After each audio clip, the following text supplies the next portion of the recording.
Welcome to Cryptids of the Corn. Each week, Justin and Jay take a look at a topic in the crypto and paranormal world. They focus on the Midwest and Appalachia of the U.S., but sometimes they venture out with everything from well-known monster sightings to one-off cryptids, live person interviews to actual fieldwork sneaking in some science lessons. There's sure to be something you'll enjoy. Please join us this episode of Cryptids of the Corn.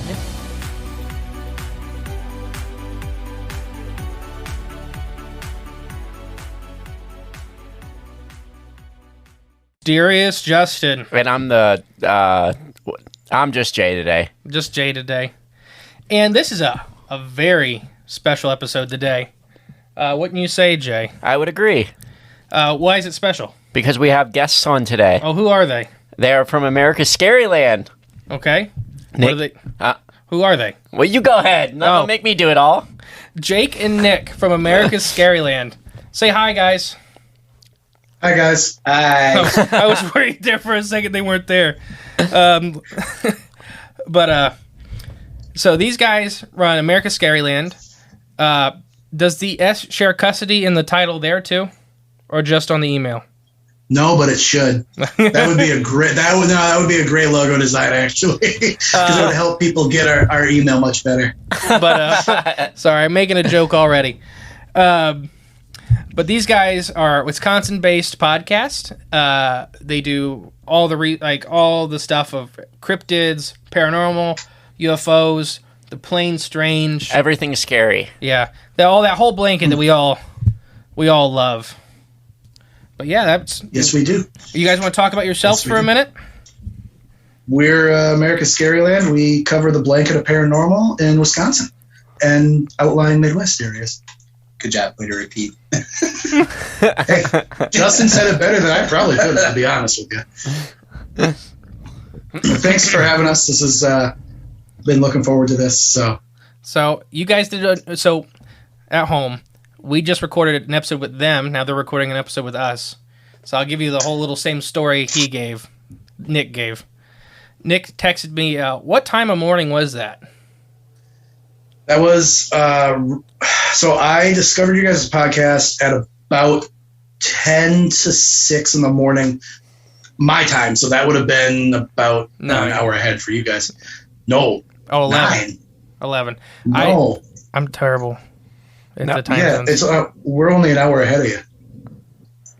Or an hour behind you. I'm sorry. We're an hour ahead. Oh, boy. Okay, so it was early over here. It was like 10 to 5. I listened to about 5 minutes of your episode on my short drive to the other building I work in. And I then had a mass influx of caffeine, and I texted Justin. I Facebook messaged you and said, hi, I do a podcast in Wisconsin about paranormal stuff. Do you want to come on and guest? And you were more than excited to. Mm-hmm. And then this whole scheme hatched where, hey, if you guys want to cover any Wisconsin cryptids, let's do it. You did not tell me you were that forward. It was just like, hey, you've never heard of me. You should be on our podcast. I mean, essentially, that's what it was. It was pretty much that vague and that timid.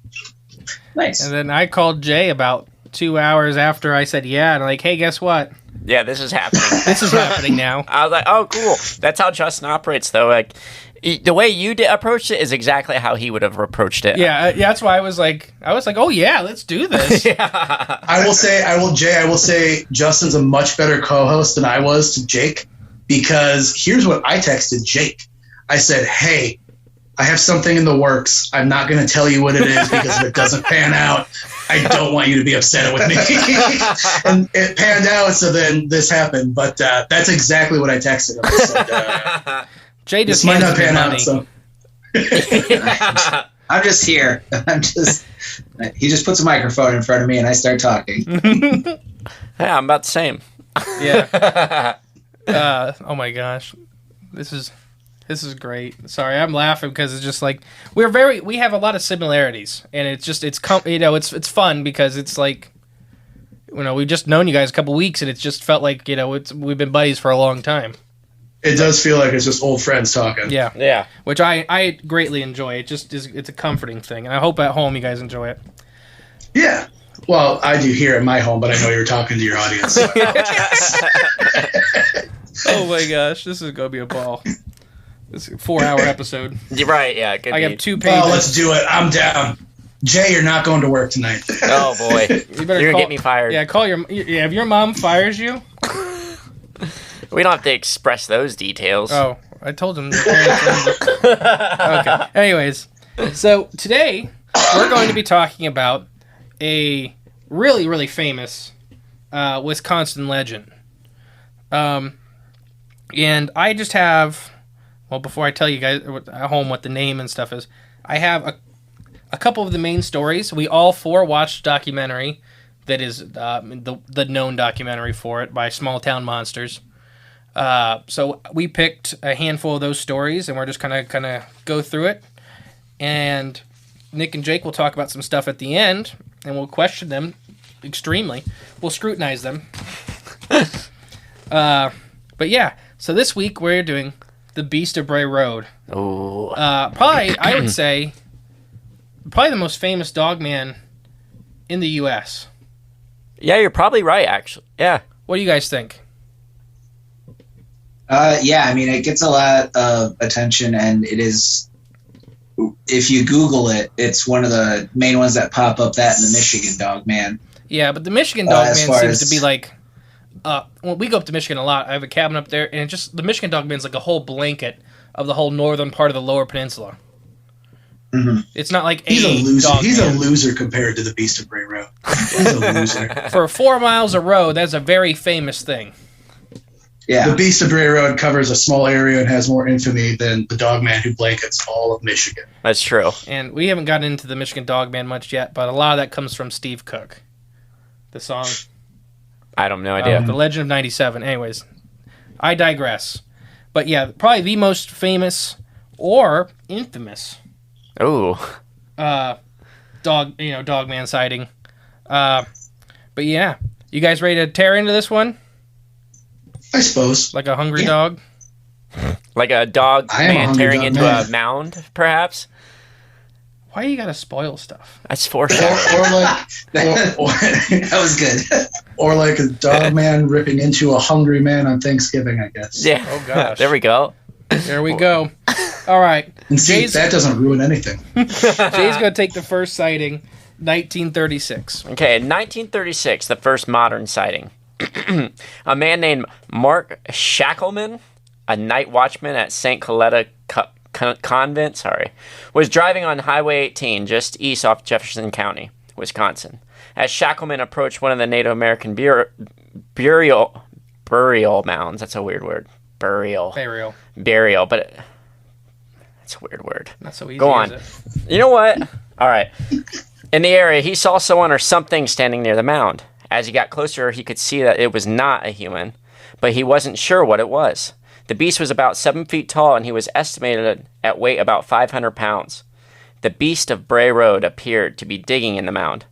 Shackleman soon noticed a strong, repugnant smell, which he said was like rotting meat.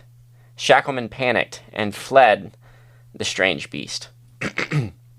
Some days later, Shackleman got the nerve up to return to the area. As he approached, to his surprise, the Bray Road beast was still there. This time, the man got a very good look at the beast. Its face was like a wolf, and its hands were with what he described as twisted thumbs. Shackleman said that the beast made a grunting sound that he described as sounding like Gadara. After what he said was several minutes stare down with the beast, it disappeared into the nearby woods. So I'm going to stop right there. Yep.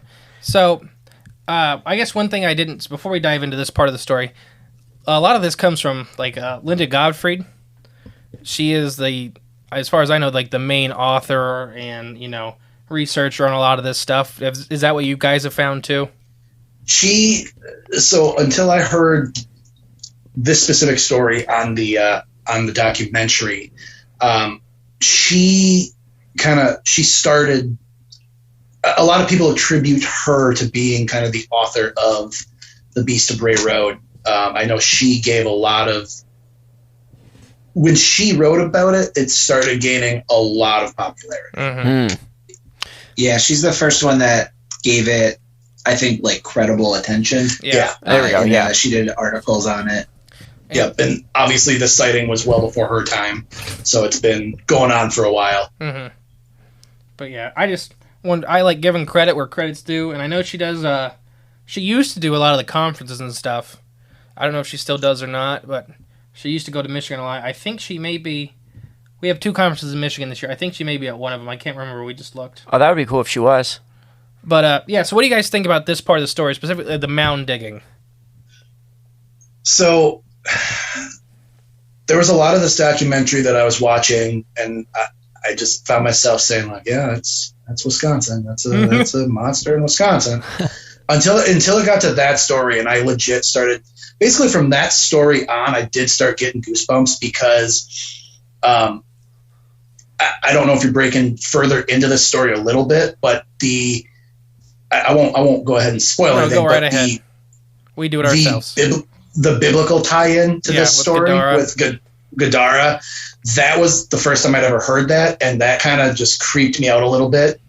And then circling into the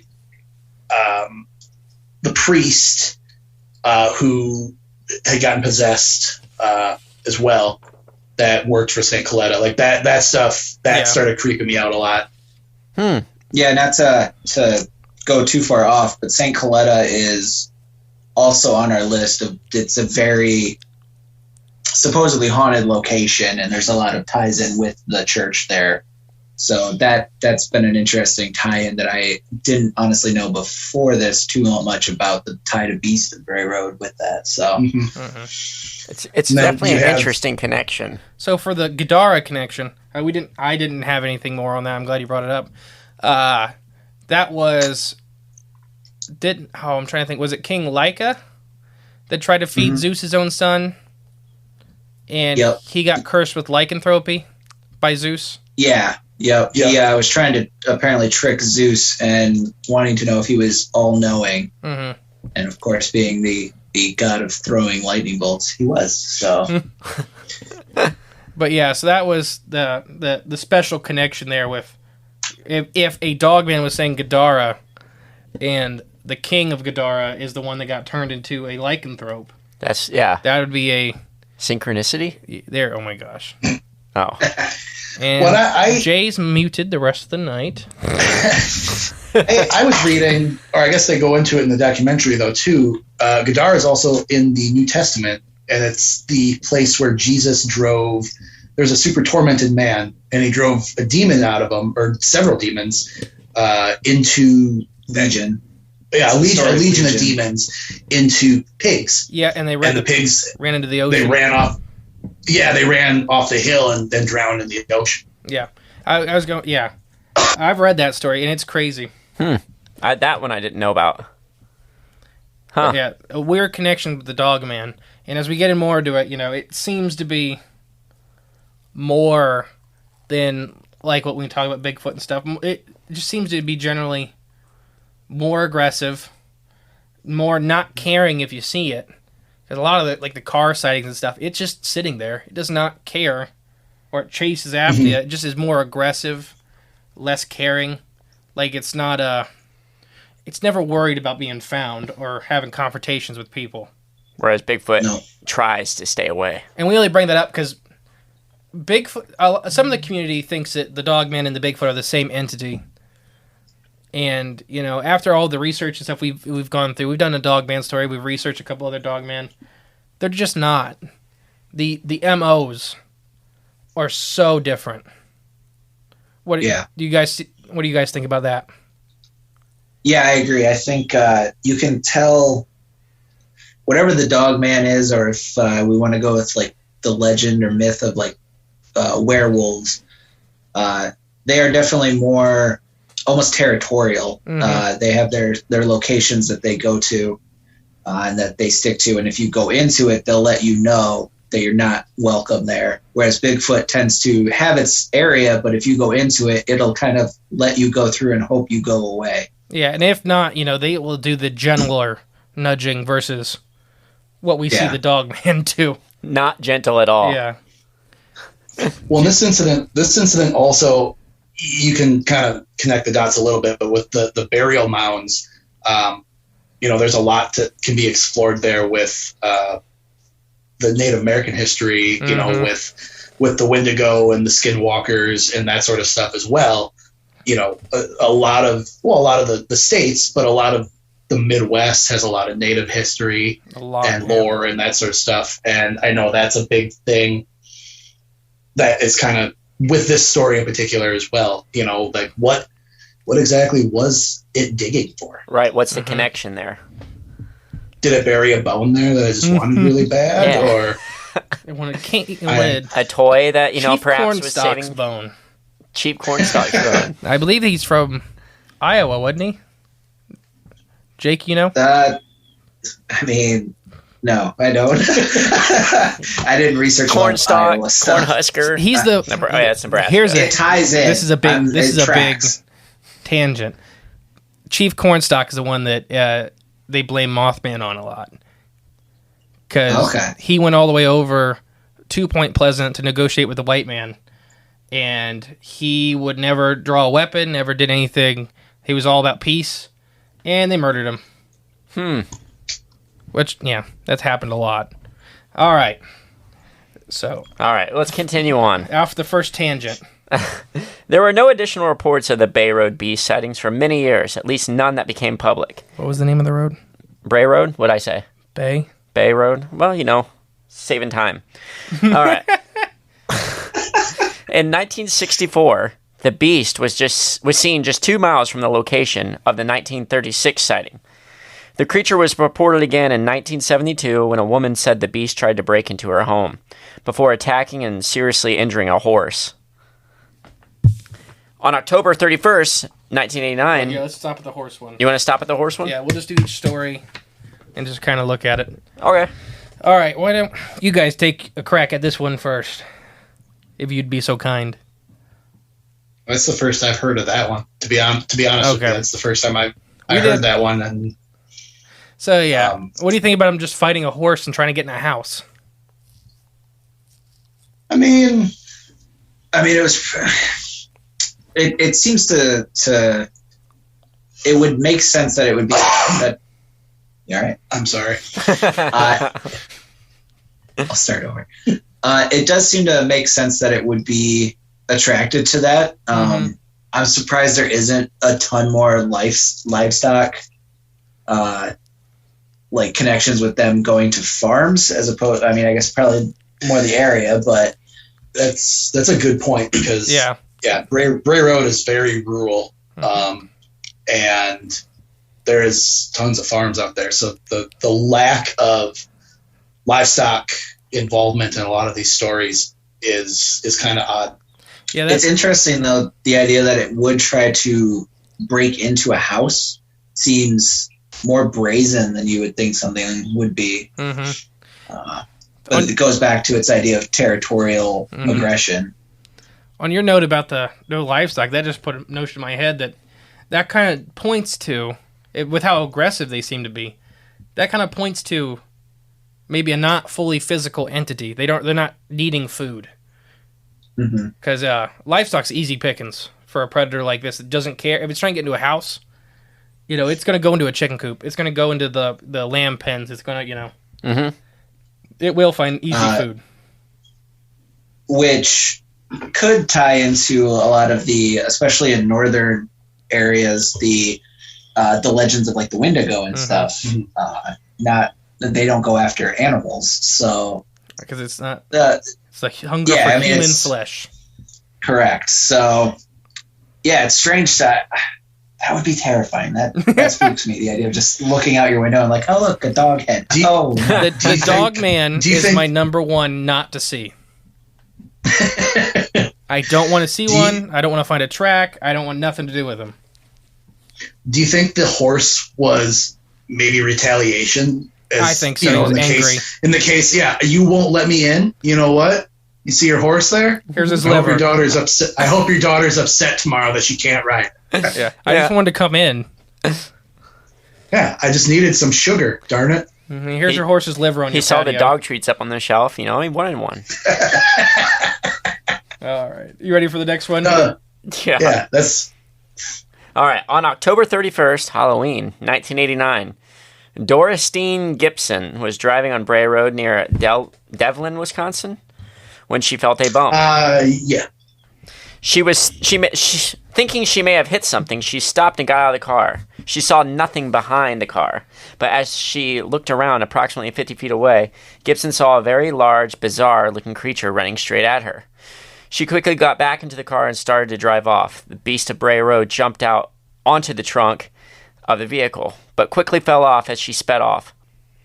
Gibson told a neighbor about what had happened and showed them some of the deep scratches on her car trunk. From there, the rumor of Bray Road Beast began to spread once again, and more people began to come forward and tell their own strange stories of the encounter with the Beast. Keep going? Nope. Stop there? Yep. All right. So, one thing I want to say. If you hit a Dogman, how do you not know you hit a Dogman? This lady was definitely drinking and driving. I mean, she was a high school senior. So. Definitely drinking and driving.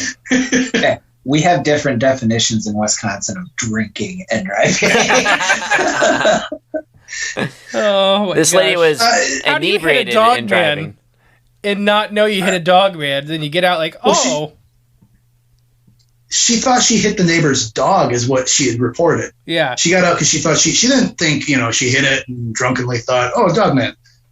No, that's what I'm saying. I think she thought she hit a person. And then, like, please be a dog. Please be a dog. Like it was a dog. And then it's both. Yep. It's a dog man. Well, here's your wish. Yeah, this is if you search the Beast of Bray Road, this is probably one of the most common stories that comes up. Is this particular encounter? Yeah, I guess I got a story. We do this a lot. Story time. Go ahead. I was 16. Hope you guys don't mind this. I was 16. It's your podcast. But I was 16. I just got my license. It was probably 3 weeks after. I was driving. We lived way out in the country. I was driving into town to go to work. Super late at night. I was working third shift on weekends. I was allowed. And I was driving in front of this house, and this huge, like, not huge, but like a 60-pound, like, dog-looking thing ran out in front of me. Ran it over, both tires hit it, ran into the ditch. I'm like, I just smoked some kid's dog. It's like 10 at night. And I'm like, I can't just let this family look for their dog forever. I couldn't do that. Do you know the story? I don't know this story. So I get out, and I have my crappy flip phone with this little flashlight. I'm weeding through this cornfield. And I'm like, I'm just looking for this big bloody dog. I'm like, I know it's dead. It's got to be dead. I spend like a half hour. It is a 45-pound raccoon that I had just smoked. I was so relieved and mad because I lost my muffler. But I was like, I'm glad it's not a dog, but I'm still mad the stupid thing ran out in front of me. I didn't know that. Yeah, that's how Taurus never had a muffler. It was brand new to me. Way to go. 2 weeks, lost a muffler. But yeah. Anything else on the dog man about this stuff so far? This is one that apparently there was pictures of this lady's scratch marks that I couldn't find. Yeah, these alleged photos. I thought they would have showed them on the documentary if they really had it. Yeah, I did too. I did too. But yeah, the documentary is done by. Do you guys know who Small Town Monsters is? Yep. They're out of Ohio. Actually, their last episode, the Minerva Monsters, where they're out of. Their headquarters is in Minerva. But they do really. I think they do really good documentaries. They seem to really, try to do the best research they can and stuff. So I felt like if there was a actual photo of this out there, they probably would have found it. Yeah. Yeah. I concur. But that's just yeah. All right, Jay, what do we got next? All right, next. One sighting of the Bray Road Beast in 1989 was reported by a 24-year-old Lorraine Andreezy. I'm guessing that's how you say her last name. Andreezy was driving on Bray Road when she saw something appear to be crouching on the side of the road. She slowed her car down to get a better look, and what she saw was terrifying. She said that at one point she was within 6 feet of the beast. She reported that she saw the beast for about 45 seconds and described it as being a large brown-gray hair-covered creature. It had large fangs and pointed ears and a face like a wolf. Andreezy noted that the beast was built very broad like a bodybuilder and looked very powerful. Andreezy escaped into her car and related her story to her family. It was her mother that contacted local reporter Linda Godfrey. Godfrey talked to many people who claimed to have seen the beast of Bray Road. Godfrey would publish the story on December 29th, 1991. She would go on to write in numerous books about the beast of Bray Road, assuring that Bray Road beast place in history of the strange monsters that at times seem to be everywhere. All right. Thank you, Jay.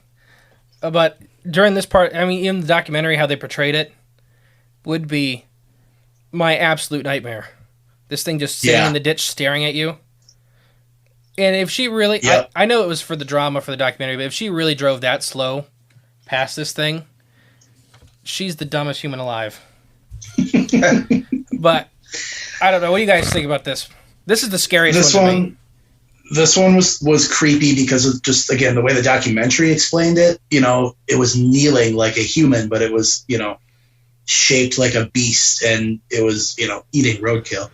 And I should mention, I don't think I'm terrified of cornfields, but I do not like being around that sort of thing in the middle of the night, just 6 foot tall stalks of corn on both sides of the road. That would be terrifying to me. Again, like you, Justin, this would be pretty scary. Jake? This one, so I'm going to go the opposite of both of you. This one is, I think, the coolest story just because I think it lends to the most credibility that it wasn't like a bear for some reason or anything else. Like, most wild animals aren't doing this in that position, that you would look at it and go, that's a bear. No, it's a werewolf. No, you'd be able to tell the difference. So this one to me is fun just because of the credibility I think it lends to it being not necessarily, I don't want to say paranormal, but more in a cryptid sense than just a natural existing animal that we know of. Mm-hmm. I agree with you, and that's why I think it's so scary to me, because you can't write this away. This is obvious, you know, this is a, like you said, this is a werewolf looking thing. Like, it's right there. What do you think, Jay? I mean, same thing. I like that it looked like big, like a powerful bodybuilder. That's what she said. Like, that's pretty interesting itself. Not only does it look like Twilight. A man with a dog head, but it has like a jacked body.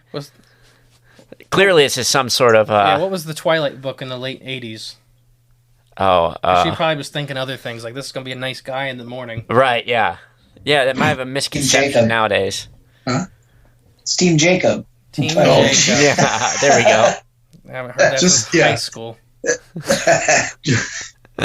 Just imagine like a Dwayne "The Rock" Johnson sized person just crouched over in the ditch eating roadkill, and he just stares at you, but he looks like a doe. Where was Dwayne Johnson in 1991? Tennessee. You're the wrestling fan, not me. You tell me.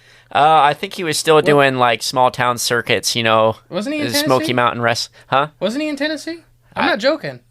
What do you mean? I think he was living in Tennessee at the time. I have no idea. He went to University of Miami before he went into wrestling. All I know is he had a sweet fanny pack and a flat top at that point. Oh, yeah. Rocky Maivia. Yeah. And then this is part of the story where Linda gets involved. And like you guys were saying, you know, this is where it really gets to be the infamous Dogman. You know, where it's... Yeah. Because the Beast of Bray Road, me and Emily last year, do you guys know what Crypticon is? Mm-hmm. Yep. So we went down that, and that's what one of the things was, the whole booth on just the Beast of Bray Road. Like the traveling museum part. Yeah. Because it's that famous that, you know, everybody knows, like, Dogman and Bigfoot are probably two of the most known cryptids in the U.S. Bigfoot's obviously number one, but of the Dogmen, the Beast of Bray Road is when you know, if you have to put a name on a Dogman, that's where it is. Mm-hmm. Yep. I'd even heard about it growing up in Iowa. It was one that I knew about. I didn't know where it was, but I was aware of its existence. Hmm. Yeah, when Linda got involved, yeah, she started writing everything about it, and that's and then she also attracted people who had seen it who hadn't reported it, so that I think also helped lend the credibility to it. And I don't have it written here, but you guys remember the name of any of you? Do you remember the name of that wildlife officer that had the folder marked werewolf? Yep, because he actually, not to spoil it, but he does come up in a more predominant topic here and a little bit later. But that was John Frederickson. John Frederickson. He was the not Fish and Wildlife, but he's an animal control officer. He was the animal control officer of Walworth County, which is Walworth is the county that Bray Road sits in. And yeah, he's got a big part to play here coming up in a little bit. But Jay's second favorite topic. What's that? The occult. The occult. Yeah. I'm a spoiler just like Jay. I just like to yell at him about it. No, it's this particular story that we just got done touching on is the one where what was her name? Miss Andrezzi, Lori Andrezzi. Mm-hmm. She goes and talks to John Frederickson in his office. And they're kind of going over what it could have been possibly in more of the logical sense. And one of them touches on the fact, well, hey, I have, this werewolf folder. And when that topic comes up, the bookshelf, there was some books on the top shelf behind John. And inexplicably, these books, as they say in the documentary, started flying off the shelf when they probably were talking for about 10, 15 minutes about other stuff. And then these books came flying off the shelves. What were the books? I don't think they were said. The kind that you read. The kind that you read. Not related. Nothing specific. I think there was a Webster books here. That's the important. A Webster Merriam's Dictionary. I think was one of them. There were books flying off the wall. Well, what were they? Well, maybe they were like certain reads. They wanted. Oh yeah, they were. There was green eggs and ham. Yep. Green eggs and ham. Okay, makes sense. Hop on pop. One fish, two fish, red fish, werewolf. There's a Wocket in my pocket. There's a werewolf in my. I don't know. But this is where. What was his name? The officer, the county control. Frederickson. John. Yeah. This is where he starts talking about in the documentary about all the occult and stuff that had been reported going on at that time. But this is also right at the end of Satanic Panic in the U.S. Yep. So I don't know. That's one thing I always thought is like, how credible is all the occult reporting? It was at the tail end, but it was still in that kind of time frame of Satanic Panic. Anybody at home that don't know, Satanic Panic was a chunk in U.S. history, in recent U.S. history, where everything that everybody ever did was occult. And you met with 3 people at your house, and they weren't invited, you were summoning Satan. You sure were. Is that when like the association with the occult became with like satanic things, like where occult's like evil? Because occult isn't evil. Occult's like hidden knowledge. It doesn't make it bad, but it can be associated. It can be. Satanic Panic did that. Is that time frame that anything that wasn't, which I'm a Christian, anything that wasn't Christian was just horrible. So, which is just they lumped everything and put a big Satan label on it. And a big one was this is when Dungeons and Dragons started getting associated heavily with satanic rituals and that sort of stuff. So that was actually a big part of this. The Satanic Panic was these teenage kids who are just nerds who want to go play D&D and use their imagination, and misunderstandings about it led people to believe that, you're playing Dungeons and Dragons, you're trying to worship Satan and summon everything was Satan back then. Right. So that was a big part of it.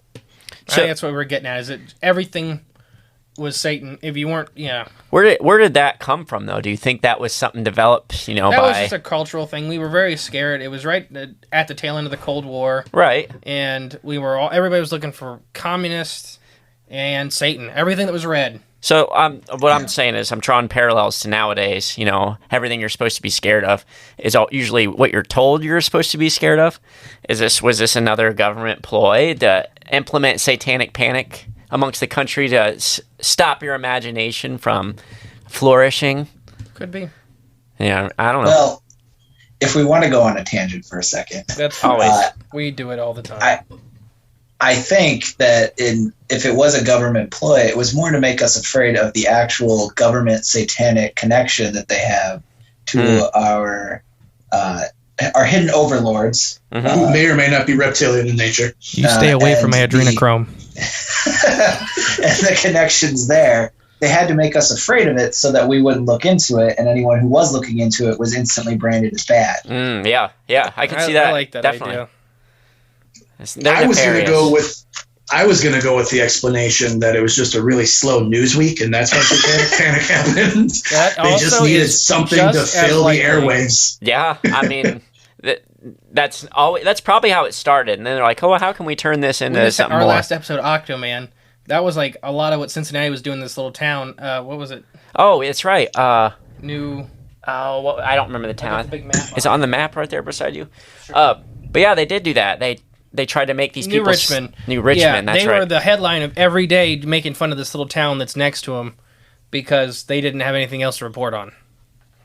Yep. But, yeah, so... No, the occult stuff, that was also following the Andresi story, and that's when it did really kind of start sinking in for me and just got overly creepy, because that stuff... it does make me uncomfortable, but it's with everything that we look into paranormal wise. I have equal parts fear and I'm spooked out and fascination by it. Mm-hmm. So this was the part. There was a lot of stuff I didn't know, but there was 4 reported counties in Wisconsin that we were having heavy issues with cult-like rituals taking place in the woods. The John Frederickson was approached.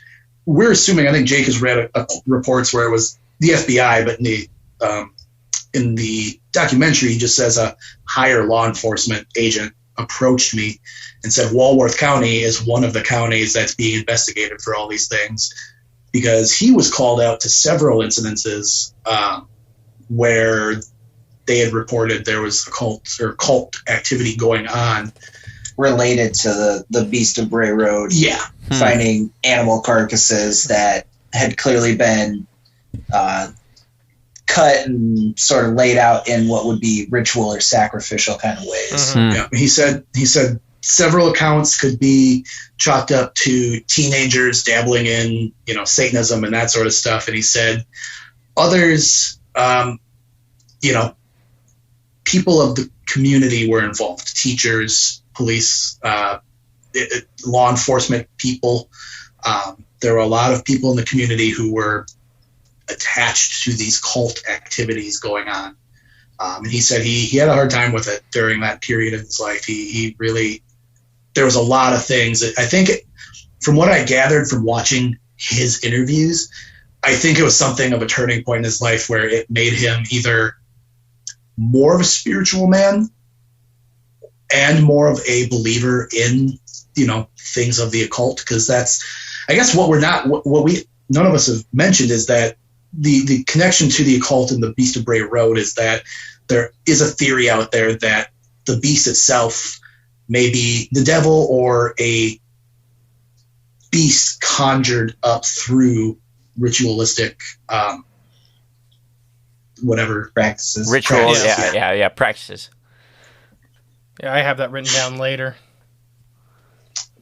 But so now we are 3 for 4 for foreshadowing. Okay, Jake, you have yet to do this. Ruin something on my note card, please. Pressure's on. Just take a random stab at what's on here next. It's got fur. Ah, dang it, he's right. 4 for 4. 4 for 4 now. But yeah, so how much stock do you guys put into, for this particular story, the occult connection? Okay, so two-part. I'll make it quick. It's okay. The cult activity going on, 100% put stock into. I believe that those crazy shenanigans were happening, and there's crazy stuff that happens, in the forests and the woods. Now, is it a satanic beast that was called upon from, the netherworld? I don't know. Maybe. Probably. Could be. Probably. Jake? There's a lot of things in the state of Wisconsin that I think points to heavy occult and just cult activity, whether it's just boredom or the isolation that you can get. I fully put stock in the idea that he probably knew some people in Woolworth County, in Elkhorn, where the road is, that like to wear robes, liked to head out into the woods, did some stuff. Whether he fully believed it to be something that worked or did anything, that I don't know, but I do think he knew some people that did some stuff. Yeah, I think I'm right there with you guys. That it just, I guess what I was getting at earlier was that 99% of the time that they bring in the occult with any of these stories, there's not really anything significant. But this one seems to be like you guys said, there's actually, there was stuff happening. You could tell it, and to me, in his face, you could just tell how painful it was for him to talk about it, or how uncomfortable he was. Yeah, I mean, he probably still knows people. Right. And it's his home. Especially, yeah. But yeah, what do you think, Jay? I'm a big occult guy over here. Right. Jay's one of the people that put on the robe. The what? The robe. I've never done any occult practices. I just like learning about it. Got real defensive real quick. Well, not yet, anyways. Maybe one day. I don't know. Who knows? I don't think occult's bad, though. Question. Yeah. Answer it. Oh, okay. I think the connection. I think there is a connection there. I don't think there's a dogman werewolf that's just a biological, naturally occurring beast. I don't. I think it is, whether it's paranormal or supernatural, whether it's a man transforming into it or shape-shifting into it, I think that's more likely than it actually just being a beast that breeds and is born and grows up and is a dog man. You know what I mean? Mm-hmm. I just don't think that's what's going on. But with so much that goes on with the occult and what we don't understand about how the world actually functions or works, there's a lot of things out there that just don't seem like could be possibilities, but in reality, and it's more likely than it is unlikely, I guess. So I think the occult connection is definitely there. There's probably some ritual thing going on. However it works, I don't know. I have no idea, but I think there's something supernatural there that they've tapped into, and they know how to bring about these things into the world or make them manifest into what we see as this physical realm that we live in. Somewhere in there. Something like that. Yeah. I'm not arguing with you. Oh, you better not, or I'll do some spell or something. Yeah, say that again, see what happens. I'll use the frogman's wand and do it to you. I'll put your car keys on that top shelf up there. Oh, okay. He's a wizard, Justin, and a darn thumping good one, too. So I think we're moving into the last big chunk of this story, as far as what the documentary covered and stuff like that.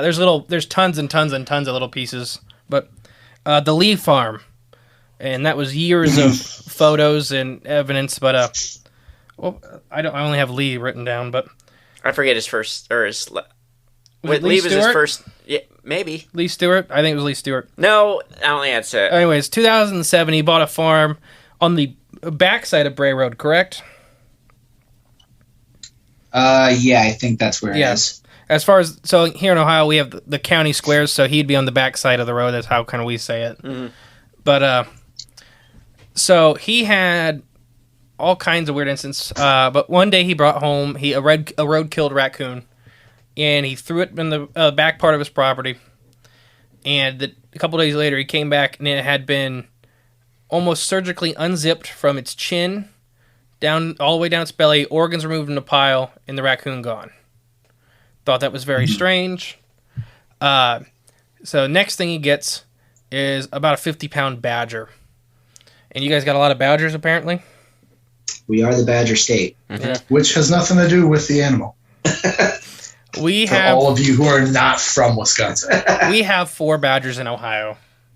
I think we have 3, to be honest with you. No, Justin, I'm going to give you the science lesson today. Yes.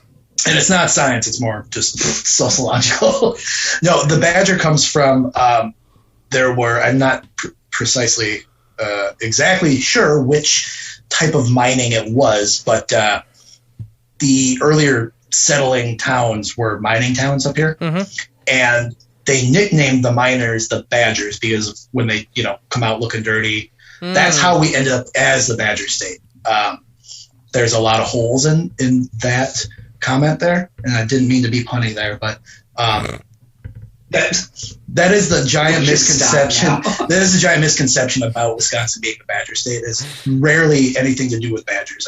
We have them. I don't know if we have a high population of them or like a record population. Yeah, but it is having to do with the early miners were nicknamed badgers. I did not know that. No, interesting stuff. I've never been up that far on that side of Lake Michigan. But you're not missing much. From the pictures, it just looks like colder Ohio. I've been to Milwaukee once. Oh, I've been to Milwaukee. Oh yeah. Did you guys run out of there real fast? No, I was doing a fish survey up there when I went. I went to get a Simpsons arcade game. Oh, is that the one at the bowling alley? Yeah. Okay. But nice. So yeah, back to the badger. It started the whole thing. So he sees a 50-pound badger on the side of the road dead. First off, this is a weird man. He's like, I'm gonna keep bringing these home. So he takes the badger, he puts it in a hole on the backside of his property, and he has like a 2-foot ring of what he kind of explained was like a grass ring. So he wanted to see if anything was going to drag it out or not.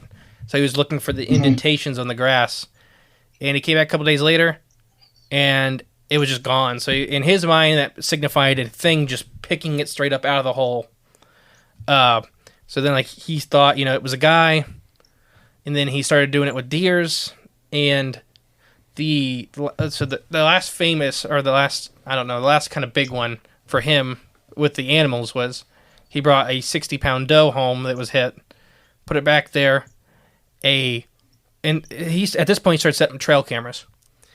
Mm-hmm. He witnessed a fog move in over top of the deer, and then as the fog dissipated, the deer was gone. Yeah.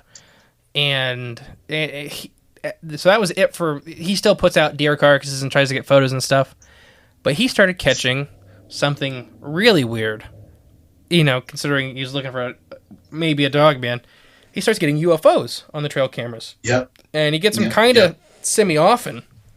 And he's still recording, odd happenings. That documentary is a little dated now. When did it come out? 17? I think it came out in 2018, 18? I believe. So I think he's still out there, and I think he's still getting stuff. And we were doing a little research. But a lot of UFOs, which just adds this whole... adds another layer to this whole big weird Bray Road taco. And not to make any... or go on another tangent, but with Bigfoot, there's also UFO connections. There's also... It's just weird how all this stuff kind of overlaps for some reason. It's all fey folk. One could even say it's one giant paranormal blanket. Yep. I've recently heard that. I have too. I don't know where, but I have heard that recently. Never heard it before. Although I think the fog that he might have caught on camera could have been an atmospheric jellyfish swooping down. They do love carcasses. Could be that. Yeah. First, that could be the first one caught on camera. I showed you pictures of them. I mean, like, physical evidence. Okay. Like, we know this is what it is. Could be. All right. So that's pretty much the main chunkiness of it. I had one more thing. Oh, that's what it was. So, on how we kind of do it is we'll go into final thoughts here in a minute, but before we go into final thoughts and just kind of talk about stuff, I want you guys, if you would be so kind, to share your experiences, because you guys actually went up to Bray Road for one of your probings, right? Yes. Yep. Well, I suppose we should get into that. Go right ahead. Hang on one second. Okay. We have a traveler in the living room real quick. Yeah, my wife came home. She was going out on the patio. Okay. That's okay. So we did an unreleased probing into Bray Road. We never released anything. We did record a probing.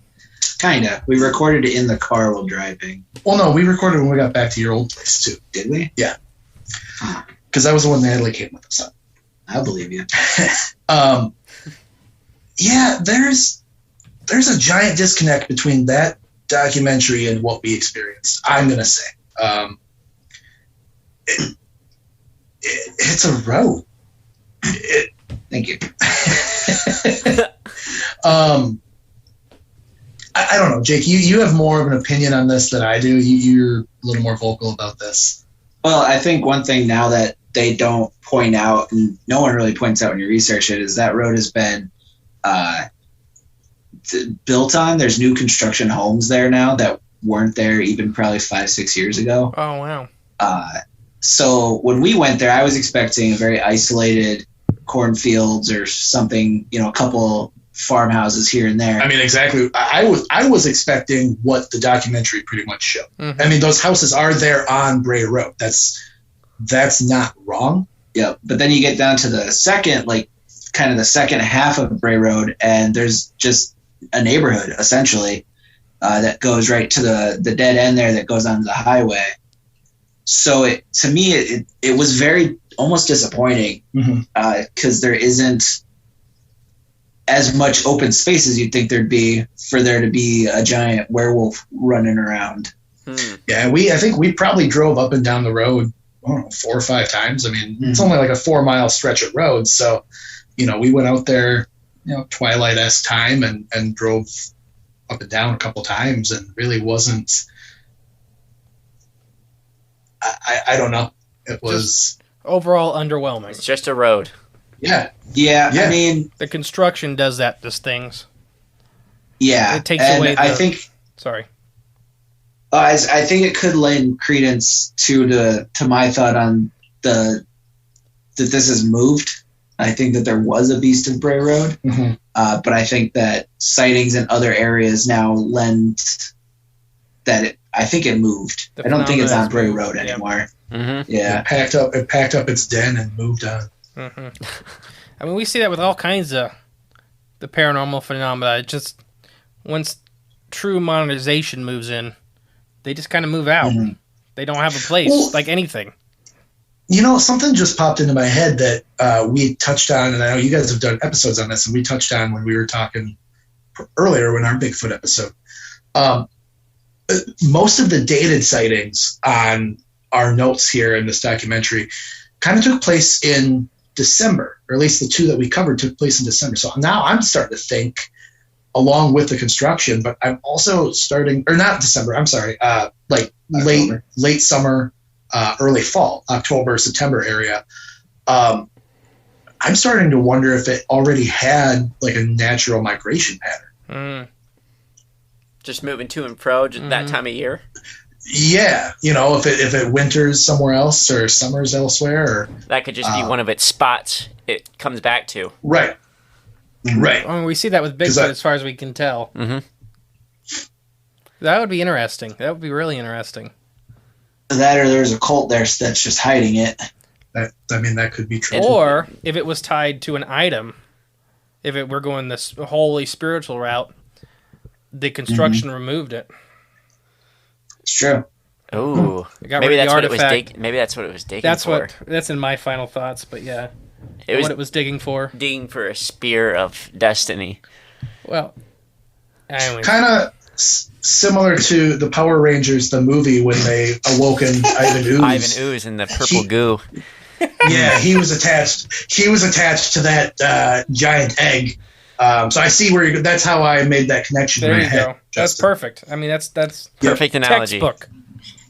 The Beast of Bray Road was looking for his purple oozy egg. The Beast of Bray Road has been confirmed to be Ivan Ooze. You heard it here first. Cutting edge of paranormal research. Man, that makes us Bulk and Skull. Oh, God. So, I guess it's time to move into final thoughts. And this does not have to be fast. We don't do it fast. It just is kind of where we start recapping and just going overall what we all think. So, who wants to go first? Okay, we're all excited. Jay, you go first. All right, I'll jump in. Are we discussing whether we think all this stuff really happened, or what? Yeah, we think? do that, Okay. and then if you think it did happen or was happening, what you think it was. Okay, so I think this stuff really was happening.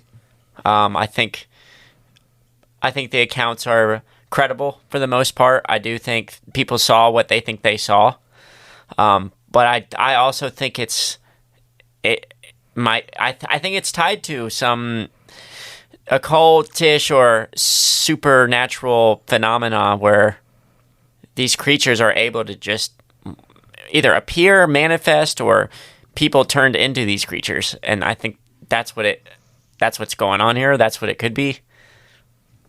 That's how I feel about it. Okay. Well, you guys want me to go, or one of you want to take the spotlight? I'll go. We'll zigzag a little here. I'll go. I like the alien connection. I like the UFO and the alien connection a lot. I would subscribe to the theory of it being otherworldly or not non-terrestrial, more so than I would subscribe to it being of the occult. Okay. Whether it's a hybrid gone wrong sort of thing. I mean, other than Mr. Lee's stories and accounts, this is really the only. I mean, that's really the only documented UFO things having to deal with it. But he's getting UFOs and not the Beast of Bray Road anymore. So what's to say those UFOs aren't the cleanup crew? They're, oh, wow, for the last 40, 60, well, I guess nowadays we're looking at almost 100 years by the time we look at the first sighting. Yeah. Maybe these aliens are or these UFOs are like the cleanup crew coming in being like, we let that experiment, we dropped the ball on that. Now they're trying to clean up their mess. And they're coming in and trying to cover up what they screwed up, at least. Who's they? Jay. That'd be the government, Jay. Okay. You're going to get him assassinated. I don't know if it's aliens or... We want names. Yeah. Jeremy. Yeah, Jeremy. Jeremy's back. All right, so I guess I always go in. I do believe this happened. I do believe most of the sightings did occur. I always go back to how common in multitude of Native American cultures this dog or coyote hybridnoid human is. And, it doesn't always have the same story. When, Native Americans have a vast, there's vast cultures. But you look at the stuff with Skinwalker and stuff, that's one of their favorite forms is the coyote man. And I always go back to, it's something maybe Native American, maybe, I don't know. I'm not a Native American expert, but some kind of maybe curse on the land. Well, we were horrible to those people. So any curses they threw at us, we probably deserved. But that's what I always go back to is just it's a very common thing in their culture. So I think it was already there. And it may be gone now, but I think it was already there when the town was built. And it was doing something. I mean, there's that one account of the Native American burial ground there in Elkhart with him digging into it. But that is not the only account of a dogman digging in a mound. A couple Ohio ones have, a couple Michigan ones have. So it's kind of that common theme to me. That's what I pick out. But yeah, I think it did happen. I think it's some kind of monster or demon from Native American culture. Assuming it's a curse on an area. That's why it's always... They seem very localized. But yeah, that's what I'm going with. Jake, you're up. So I fully believe that these people saw what they say they saw. To kind of agree with what you were saying, Justin, yeah, there's too much historical documentation of these kind of sightings, whether it's Native American myths and legends and such, or just people cruising around on the highway to see it. I do think it has a lot to do with the possible occult connection. There's a town called Whitewater that's about 18 miles north of where Bray Road is, that is nicknamed the Second Salem. It had one of the highest witchcraft connections in America. There is, in fact, still reportedly an active witch coven there. So the idea that there's an occult, or just a cult in general, sort of lurking around the woods in the middle of Wisconsin near there makes complete sense to me. And the idea that they may have, I'm not going to go the route of demonic, but they could have opened something, thinned a veil somewhere, opened a portal, something, and brought this thing here. And maybe they don't even know. One of those things of they did a thing and they're like, oh, well, that ritual didn't work. And then the next thing we know, horses and houses are getting attacked on this highway. So I like it. Yeah. And it kind of, I was thinking about this with the guy that was putting out the dead animals and having them taken. That all of it sounds like bored Wisconsin people to me. That just, they're like, let's do a ritual. We got nothing else going on. Let's put some dead animals in a field and so just some stuff. I feel like that's how all the Wisconsin paranormal things happen. It was just a bunch of bored people with nothing to do here. I found this book at the library. It says we could summon a Dogman. Yeah, and it's Friday. Let's go. Let's get a case of Bush and let's go. We got some spotted cow. We're going out there. That's awesome. I think it's fun that I think all four of us came to a little bit of a different conclusion, but the same conclusion. I think we all believe they've seen what they've seen, but we all kind of have... It's the government. Different thoughts. Yeah, it's the government. The underlying theme, that's, if you want to boil it down to one thing, that's what you can boil it down to. It's the government. It was the satanic agenda by the U.S. government and Jeremy. And lizard people. Jay's going to be on this for a week and a half now. Sorry we got them all keyed up for you, Justin. Mm-hmm. I've been avoiding the subject of the lizard people. We're like the uncles that come over and rile up your kid, and then we just leave them with you the rest of the day. Oh, no, it's all right. We got to do it at some point. But that's awesome, guys. Well, I think that's the crown on this cake. Yeah. Okay. I've never said that before. One of them Ohio sayings. I was going to say, see if Jake I've never caught heard me. that before, ever. No, I said, what did I say the other day? Peace out, Girl Scout. Oh, yeah, that's the one. That's the one Jake got tripped up on last night during our tech run. You said that to him, and he was like, "That's got to be an Ohio thing." It definitely is. Yeah, definitely. That one's thing. common. This holds no credibility whatsoever. But the one I brought up today was the rest of it is pancake batter, and Jake just looked at me like, "What are you talking about?" And I just said, "It's a Wisconsin. It's a Wisconsin term." They just write it off like that. It's a Wisconsin thing. It's a Wisconsin thing, Jake. You wouldn't know about it. Okay. An Iowa kid. Yeah. Sorry. Oh my gosh, no, it's good. So, why don't you guys do your final shout out for everybody? Do all your stuff like you did for us. Yeah, we're on all the regular platforms. Well, I should preface this a little bit different. We are rebooting and using a different host. So I never brought that up. Yeah, no, we had a pre-COVID run, and then took COVID off, and we are coming back. So we've gotten some recordings that we're working on getting edited, and we'll be back on all the major platforms once we get up and running again, which shouldn't be too long.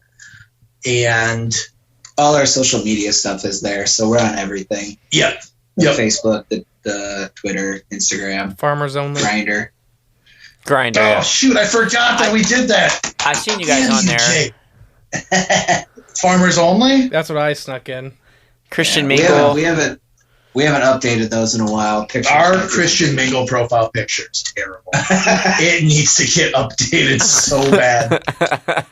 We look so gross. You didn't. I can't believe all three of you did that, and I completely forgot that joke entirely. You didn't have thank you. very good reviews on whereblackpeoplemeet.com. Whoa! Is that what it's called? Something like that. Yes. That's the government agenda. He just took us down. Wow. Jay's a disinformation agent. That is right a there. real. That is a real dating site. Oh yeah. Oh, wow. You guys didn't know that? I mean, all of these are real dating sites. Oh, yeah. I'm pretty sure they're tanking our social media. Oh my gosh. I think I'll have Wow. That was Jay from left field. I love it. He's nasty. Don't listen to him. All right. I think anything else you want to plug? Just our email, America's Scaryland at Gmail. The S is shared with America's and Scaryland. We just have to tag and we do that to people. We were talking earlier when we were recording. There's probably a guy who's got America's Scaryland, but with 2 S's, who's just got hundreds of emails with people like trying to respond. And we just have none. We've never gotten contacted by anyone about anything because they're all going to this guy. So that's why we have to defend ourselves as having the shared S. So yeah, thanks a lot for having us. This was This is a fun ball. time. Yeah, this Thank was you fun. guys. I hope this is the first of many interviews and Collaborations. Yeah, I think it will. There we be. go. That's a much better word than I was searching for. Elaborate endless. Yeah. All right. Well, we'll catch you later, guys. Yes, sirs. All right. I've been the mysterious Justin, And I've been the cryptic Jay, I guess. and we are Cryptids of the Corn. We'll catch you next week. Bye.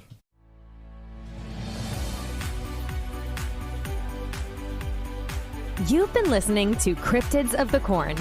Be sure to join us in the next episode where we tantalize your intellect and expand the horizons of your mind. If you're enjoying the show, please feel free to rate, subscribe, and leave a review wherever you listen to your podcasts. That helps others find the show, and we really appreciate it.